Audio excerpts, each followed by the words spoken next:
So then, how do you climb up a hill faster on a bicycle? Well, I'm sure just like I've done in the past, you've clicked on this video hoping for some secret magical technique that's going to get you up the hill faster. Nothing wrong with that, and I'm going to try and meet your expectations. So firstly, some of this advice you will have heard before because it's solid, relevant advice, but hopefully one or two of my words of wisdom are going to surprise you. So then, where do we start? Well, it's going to help a lot if you've got a hill to train on. And I'm really lucky in having this 4.3 mile climb pretty much on my doorstep, and I come out here 2 to 3 times a week. It's absolutely fantastic.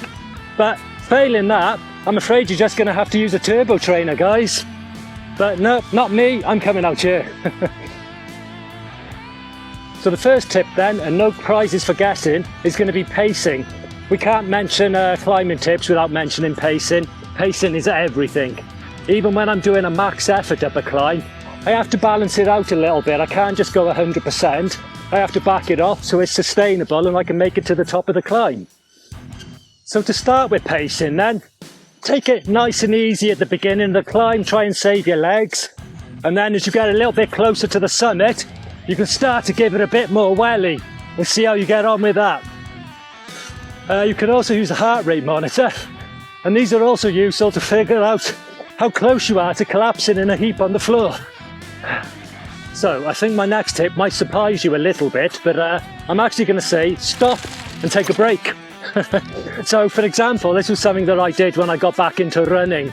I'd run maybe a little bit too quick, and then when I completely exhausted myself, I'd stop for about 30 seconds, maybe a minute, take a break and carry on. And I found this is a really good way of building fitness quite quickly, and it applies to cycling just as well.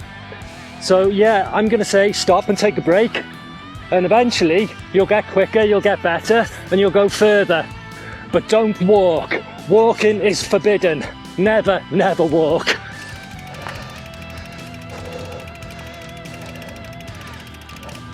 Okay, so my third tip is to get to know your hill. And this is going to apply to your local climbing hill. Hopefully you have one. I got this beautiful one here, which is absolutely fantastic, and it really helps me. I've ridden it so many times now that I know where the steep sections are, I know where the easier sections are, where I can recover. And it's things like this that's going to make your life so much easier. And then when you're ready, you can really give it some welly. The next tip is to change your position on the bike. If you stay seated and spin to win, it's a good way to save your legs, but as the gradient increases, you probably need to stand on the pedals. You could produce more power standing on the pedals, but it's a position that is hard to sustain for long. In reality, you probably need to use both of these techniques, as changing positions gives your body a micro rest. On a long climb, moving back and forth from seated to standing can make such a big difference to your comfort, and that in turn can psychologically get you through the climb ahead.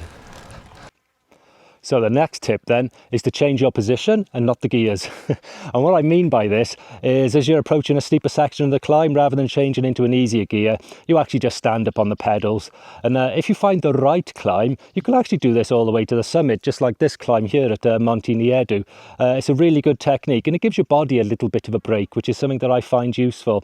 When you stay in a seated position all the way, you know, your body starts to ache, certain muscles start to ache, but changing your position can dramatically change how your body feels as well, and just give you a little breather, and that's going to help you to get all the way to the summit, which is the goal. So my next tip is what I call the gearing dilemma. So imagine you're going up, say, a 15% gradient, and you want to use your granny gear because you're finding it a bit hard, but you know there's a 25% gradient coming up further along. What do you do? So what I tend to do is I'll use my granny gear, and it'll help to save my legs. If I go in harder gear, my legs will get more tired, so I'll go in the granny gear, I'll save my legs, and then when I get to that 25% gradient, I'll start to grind it out. And this is a technique I find works really well, helps save your energy for any upcoming climbs. Okay, so the final tip, and probably the most fun one, is to actually modify your bike. And who doesn't love a modification? Obviously the main goal here is going to be weight saving, but aero can work in the hills as well. This particular bike that I'm on, a Bianchi Intenso, it used to weigh 8.7 kilos. I got it down to 7.1. I've made it a tiny bit more aero as well. And I'll put a full link to this bike down in the description. So those are my top climbing hacks, and what do you think? Have I missed any out? I'd love to hear your thoughts in the comments. I'd love to hear any tips you might be able to give me. That would be fantastic, guys. So if you like this video and you'd like to see more like this, maybe you'd like to see a little bit more of me, then please like and subscribe, and I'll see you on the next video. Ciao for now. Ciao, ciao, ciao.